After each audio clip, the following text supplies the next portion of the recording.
15 वर्ष कोल्हापूर महापालिकेची सत्ता ही त्यांच्या ताब्यामध्ये आहे. इतक्या वर्षात त्यांनी हे का नाही केलं? जिल्ह्यामध्ये एकही काँग्रेसचा आमदार विधानसभेमध्ये नाही आहे. हा निधी येणार कुठून? थेट ते सापडलेले आहेत, ज्यामध्ये थेट पाईपलाईनमध्ये मोठा ढपला पडलेला आहे. कोल्हापूरवर त्यांनी हे IRBचे टोलचे रस्ते लादले. त्यामुळे भ्रष्टाचारमुक्त कारभार हे त्यांच्याकडून ऐकणं हे सुद्धा म्हणजे हास्यास्पद आहे. आणि सांगितलं की या टाकीचं पाणी खासदार पितात, ती टाकी 10 वर्ष झालं बंद आहे.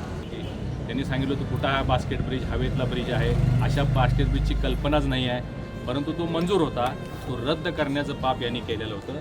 तर एवढं अज्ञान त्या माणसाचं आहे, म्हणजे बालबुद्धीच त्यांना म्हणावं लागेल.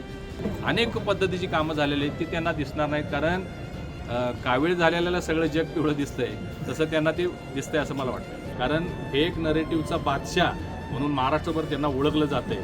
हा फसवा जाहीरनामा लोक स्वीकारणार नाहीत याचा मला पूर्ण विश्वास आहे. काँग्रेसचे नेते आमदार यांनी तो जाहीरनामा प्रसिद्ध केला होता आणि याच्याला सर्वस्वी जबाबदार ते स्वतः आहेत. जनतेला फसवणारा जाहीरनामा काँग्रेसनं केलेला आहे. पाईपलाईन, शहरांतर्गत रस्ते, आंतरराष्ट्रीय दर्जाचे क्रीडा संकुल, कचरा व्यवस्थापन, विरंगुळा केंद्र, दिव्यांग ज्येष्ठांसाठी सुविधा आणि सगळ्यात महत्त्वाचं म्हणजे भ्रष्टाचार मुक्त कारभार. आता एवढ्या गोष्टी ज्या त्यांनी प्रॉमिस केलेल्या आहेत, 15 वर्ष कोल्हापूर महापालिकेची सत्ता ही त्यांच्या ताब्यामध्ये आहे. इतक्या वर्षात त्यांनी हे का नाही केलं? आज तुम्हाला हे का सुचायला लागलं आहे?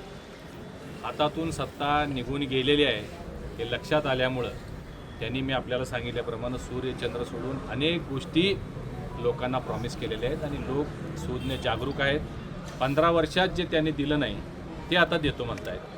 दुसरं, या सगळ्या बाबी पूर्ण करण्यासाठी तुम्हाला रस्ते करायचे असू देत, आंतरराष्ट्रीय क्रीडा संकुल बांधायचे असू दे, पूररेषेसाठी काही गोष्टी करायच्या असतील, रुग्णालय, रुग्णवाहिका, स्मार्ट शाळा, या सगळ्यासाठी निधीची आवश्यकता आहे.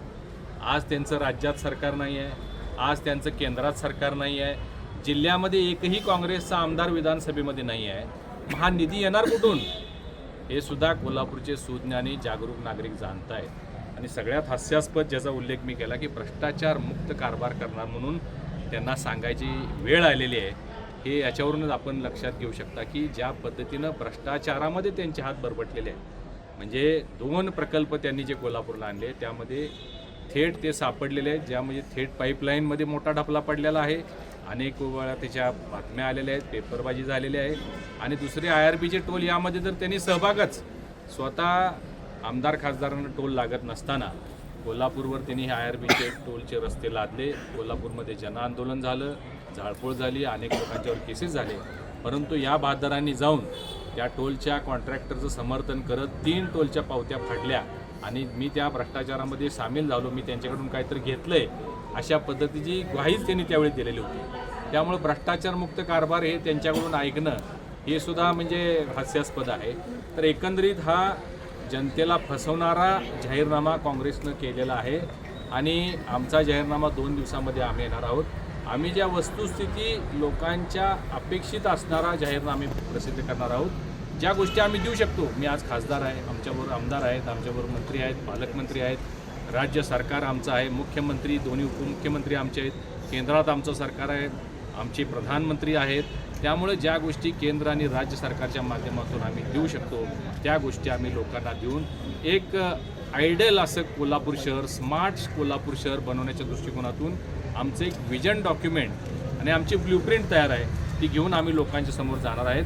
हा फसवा जाहीरनामा लोक स्वीकारणार नाहीत याचा मला पूर्ण विश्वास आहे. मोफत महिला युवतीनं मोफत KMT प्रवास, पिंक बस, अशा पद्धतीचं योजना किंवा महिलांना आकर्षित करणाऱ्या जास्त योजना यामध्ये दिसतात. पहा, लाडकी बहीण KMT आज त्यांच्या ताब्यामध्ये आहे. ज्या KMTच्या बसेस आहेत त्यापैकी 70 बसेस नादुरुस्त आहेत. म्हणजे त्याचा मेंटेनन्स ते करू शकलेले नाहीत. त्याला टायर काही बसेसना बदलायचे आहेत, ते टायरसुद्धा ते बदलू शकलेले नाहीत.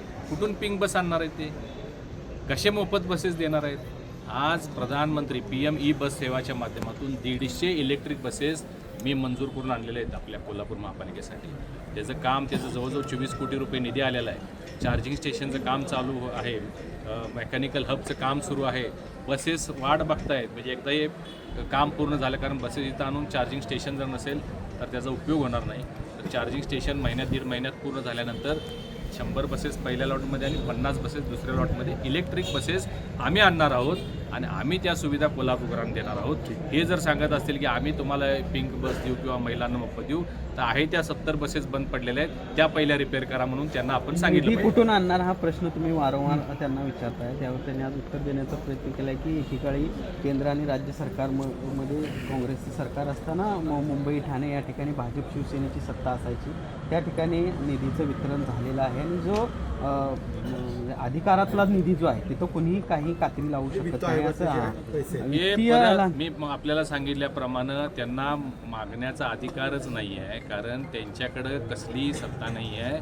त्यांची आमदारकीसुद्धा 4 महिन्याची राहिलेली आहे. त्यामुळे अशा पद्धतीनं गोल गोल उत्तरं जर ते देत असतील निधीच्या बाबतीत तर ते लोक स्वीकारणार नाही आहेत. थेट पाईपलाईन संदर्भात एक प्रेझेंटेशन झालं, यानंतर थेट पाईपलाईनच्या विषयावरती बोलणार नाही. बोलणार नाहीत म्हणजे बोलायला जागाच नाही, त्यांना चेहराच नाही बोलायला. कारण ज्या कावळांना काय टाकीचा फोटो त्यांनी दाखवला आणि सांगितलं की या टाकीचं पाणी खासदार पितात, ती टाकी 10 वर्ष झालं बंद आहे. ती टाकी पाडण्याच्या आधीच झालेली आहे, परंतु लोकांच्या समोर यायचं. राहुल गांधींनी जसं वोट चोरीचं प्रेझेंटेशन दिलं होतं आणि तोंड कशी पडले बिहारच्या निवडणुकीमध्ये, तसंच काहीसा प्रकार ह्यांचा आहे. तोंड कशीच पडणार आहेत. लोक सुज्ञ जागरूक आहे. अरे जर टाक्या झाल्या असतील, पाणी पोचत असेल तर अजूनसुद्धा महिलांचे मोर्चे का निघत आहेत? आठवड्यातून 2 वेळा कोल्हापूर शहरामध्ये घागर मोर्चा निघतो. महिलांचा आक्रोश आपल्याला पाहायला मिळतो की आम्हाला पूर्वीची शिंगणापूर योजना द्या, पाणी आम्हाला द्या, काहीतरी करून द्या. आठवड्यातनं 2 वेळा द्या, 3 वेळा द्या.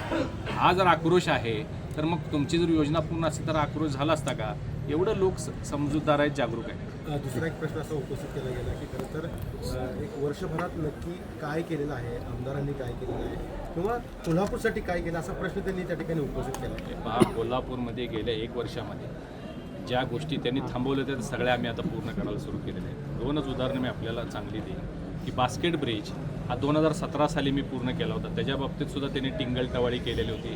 त्यांनी सांगितलं होतं कुठं हा बास्केट ब्रिज, हवेतला ब्रिज आहे, अशा बास्केट ब्रिजची कल्पनाच नाही आहे. परंतु तो मंजूर होता, तो रद्द करण्याचं पाप यांनी केलेलं होतं.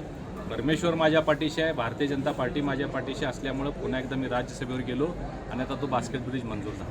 त्यांनी कालच्या प्रेसमध्ये अशी टीका केली की 170 कोटीचा ब्रिज 1040 कोटी कसा झाला. तर एवढं अज्ञान त्या माणसाचं आहे, म्हणजे बालबुद्धीच त्यांना म्हणावं लागेल की आता 4.25 किलोमीटरचा फ्लायओव्हर, पूर्वी फक्त ब्रिज आपण नदीवर बनवणार होतो, परंतु आता नवीन जो प्लॅन बनवला आहे तो कोल्हापूरकरांच्या सुरक्षेच्या दृष्टिकोनातून शिरोलीपासून 4.25 किलोमीटरचा फ्लायओव्हर होणार आहे आणि त्याच्यामध्ये बास्केट ब्रिज इन्क्लूड केला. या 4.25 किलोमीटरचा खर्च आणि कागलमध्ये 1 किलोमीटरचा फ्लायओव्हर असा मिळून तो 1040 कोटी रुपयाचा बास्केट ब्रिज मंजूर झाला. हे काम या वर्षामध्ये झालेलं आहे, आत्ता टेंडर झालेलं आहे. कोल्हापूर शहरामध्ये राजेश क्षीरसागर साहेबांच्या माध्यमातून कन्व्हेन्शन सेंटर, ते कन्व्हेन्शन सेंटर 300 कोटीचं त्याचं टेंडर झालेलं आहे, त्याचं DPR झालेलं आहे, ते कामसुद्धा मंजूर झालेलं आहे. त्याचबरोबर कोल्हापूर शहराअंतर्गत शिवाजी पूल ते तावडे हॉटेल हा फ्लायओव्हरचं टेंडरसुद्धा पेपरला आलेलं आहे. कन्सल्टन्सीचं टेंडर निघालेलं आहे. तर ते टेंडर झाल्यानंतर त्याचे डिझाईन ड्रॉईंग बनवले जातील आणि ते काम पूर्ण केलं जाईल. शहराअंतर्गत रस्त्यांसाठी राजेश क्षीरसागर साहेबांनी जवळजवळ 100 करोड रुपये आणलेले आहेत. काय झालं जर तुम्ही विचारला तर लिस्ट एंडलेस आहे. अनेक कामं झालेले आहेत. केशवराव भोसलेसाठी मोठा निधी आलेला आहे, त्याचं काम आता पूर्णत्वास यायला लागलेलं आहे. ही कोल्हापूरकरांची मागणी होती.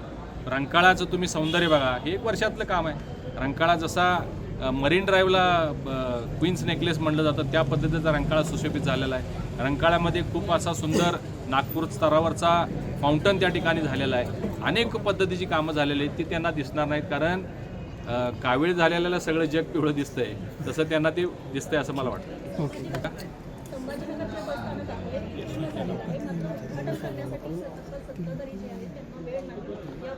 हे पहा, संभाजीनगरचं बसस्टँड पूर्ण झालेलं आहे, आधुनिक पद्धतीचं झालेलं आहे आणि कार्यान्वित आहे. उद्घाटन आज होईल नाही तर उद्या होईल, त्याच्याशी काय घेणं देणं आहे? उद्घाटन झालं नाही म्हणून बसस्टँड बंद केलेलं आहे का? बस सेवा चालू आहे, लोकांची सेवा चालू आहे. मोठ्या कोणातरी नेत्यांच्या हस्ते, केंद्रीय किंवा राज्यमंत्र्यांच्या हस्ते वेगवेगळी जी कामं पूर्ण झालेले आहेत. पोलीस क्वार्टरचं काम पूर्ण झालेलं आहे, अनेक कामं झालेले आहेत. उद्घाटनासाठी कोणतरी वरिष्ठ नेते आले पाहिजे, ज्यांनी निधी दिला, यासाठी ते काम पेंडिंग आहे. वेळ नाही अशातला भाग नाही आहे. तो जाहीरनामा हास्यास्पद आहे, मी एवढ्यासाठीच म्हटलं होतं की लोकसभेच्या वेळेससुद्धा तिने अशाच पद्धतीचा एक जाहीरनामा प्रचलित केला होता. एकही त्यातला काम ते पूर्ण करू शकलेले नाहीत किंवा सुरुवातसुद्धा करू शकलेले नाहीत. तुम्ही त्यावेळेचा जाहीरनामा बघा आणि या जाहीरनाम्याशी कम्पेअर करा. लोकसभेच्या आधी त्यांनी जी आश्वासनं दिली होती, आता काँग्रेसचे खासदार झाले, परंतु त्यातलं कुठलंही आश्वासन ते पूर्ण करू शकलेले नाहीत. हे सगळे कोल्हापूरचे लोक जाणते. नेमकं खासदार करू शकले नाहीत ना काँग्रेसचे नेते आमदार करू शकले नाहीत? काँग्रेसचे नेते आमदार यांनी तो जाहीरनामा प्रसिद्ध केला होता आणि याच्याला सर्वस्वी जबाबदार ते स्वतः आहेत. कारण फेक नरेटिव्हचा बादशाह म्हणून महाराष्ट्रभर त्यांना ओळखलं जातं आहे, हे आपण जाणून घेतलं पाहिजे. खरं तर पाहिजे तर महापालिकेच्या रणधुमाळी सुरू आहे. दुसरीकडे जिल्हा परिषद खूप मोठ्या प्रमाणावरती मुलाखती होत आहेत. काल देखील झाल्या, आज देखील कसं पाहता, कारण खूप मोठी संख्या इच्छुकांची. महापालिकेच्या निवडणुका त्या अंतिम चरणमध्ये आहेत, परंतु जिल्हा परिषदच्या निवडणुकासुद्धा 1-2 दिवसामध्ये घोषित होण्याची शक्यता असल्यामुळं भारतीय जनता पार्टीची आमची जी एक प्रचलित प्रथा आहे की इच्छुक उमेदवारांचे फॉर्म भरून घेतले गेलेले आहेत. आमचे जिल्हाध्यक्षांनी सगळे आमचे सचिव वगैरे या मंडळी कामात आहेत आणि त्या लोकांच्या आता जवळजवळ 10-12 तालुके आपल्या जिल्ह्यामध्ये आहेत. त्या सगळ्यांच्या मुलाखती घेण्याची प्रक्रिया सुरू आहे. कोल्हापूर लोकसभा मतदारसंघातील मुलाखती 3 दिवस, काल, आज आणि उद्या आम्ही ठेवलेले आहेत. 650हून अधिक लोक इच्छुक आज आमच्याकडे आहेत. महायुतीचा बोलबाला संबंध राज्यभर आहे. महायुतीकडे लोक आकर्षित होत आहेत. महायुतीमध्ये मोठ्या संख्येनं लोक येत आहेत आणि त्यामुळं महायुतीकडून निवडणूक लढवण्यासाठी सुद्धा इच्छुक मोठ्या प्रमाणात आहेत. सगळे ताकदवान लोक आहेत. त्यांची मुलाखत घेण्याची प्रक्रिया सुरू झालेली आहे. ही मुलाखत झाल्यानंतर ह्या सगळ्या याद्या, ही सगळी नावं आम्ही प्रदेश स्तरावर पाठवून तिथून त्याच्या नावांची निश्चिती होऊन मग या निवडणुकीला आम्ही सामोरं जाणार आहोत. महापालिका निवडणुकीच्या सगळ्या उमेदवारीच्या सगळ्या या असंच मुलाखती घेतल्या गेल्या, तर एक निष्ठावंतांना डावले गेले, त्यामुळे खूप मोठ्या प्रमाणावरती महापालिकेच्या वेळेसुद्धा आमच्याकडं 350हून अधिक लोकांनी मुलाखती दिलेल्या होत्या आणि निष्ठावंतांनाच आम्ही उमेदवारी दिलेल्या आहेत. क्वचितच एका दुसऱ्या ठिकाणी असं झालं की महायुतीच्या या सगळ्या गठबंधनामुळं आम्हाला एका दुसरे उमेदवार तिकडे द्यावे लागले, त्यांच्या विचाराचे 1-2 उमेदवार आमच्याकडे घ्यावे लागले. असं झालेलं आहे. कुणावर अन्याय करण्याचा प्रयत्न आम्ही केलेला नाही. काही लोकांना थांबावं लागलं, त्यांची आम्ही दिलगिरी व्यक्त केलेली आहे. आता घर बसल्या कमावण्याची सुवर्ण संधी. सुरू करा स्वतःचा व्यवसाय. Aari work, new trending aari work jewellery आणि आर्टिफिशियल फ्लॉवर ज्वेलरी बनवायला शिका. आजच आपले ऍडमिशन कन्फर्म करा आणि फ्री मध्ये खास संक्रांत स्पेशल हलव्याचे दागिने बनवायला शिका. प्रवेशासाठी संपर्क 73 78 32 15 15.